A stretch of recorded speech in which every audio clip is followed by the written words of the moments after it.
54 jazdcov z 12 krajín. A tu už sledujeme B finále divízie 3 do 1600 kubických centimetrov.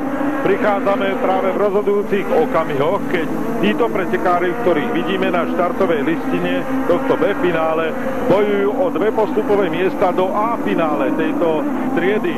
Zatiaľ na prvej pozícii s 209 je Čech Kalenský a na druhom mieste Dozenstra z Holandska.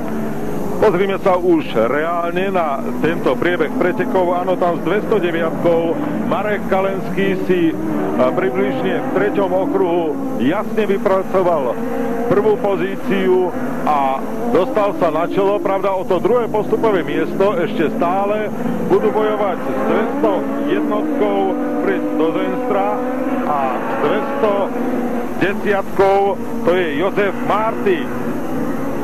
Mali sme v tomto boji, v tomto B finále aj slovenského reprezentanta Igora Vlasatého, mimochodom jeho otec, zaslúžilý majster športu Imrich Vlasatý, bude mojim partnerom počas týchto pretekov tu na komentátorskom stanovišti, takže o tie postrehy sa ešte budeme môcť podeliť, ale teraz sa venujme poslednému okruhu, do ktorého vchádza s 209 Marek Kalenský, český autokrosár, ktorý sa týmto dostane do A finále. No a to druhé miesto je tu tuhý boj medzi 210 a 201, teda Holanďanom Dozenstrom, čo je dosť veľkým prekvapením, pretože tento Holanďan je v celkovom poradí majstrovstiev Európy zatiaľ na čele, ale mal problémy v kvalifikačných jazdách a teraz o postup do A finále musí dlho bojovať.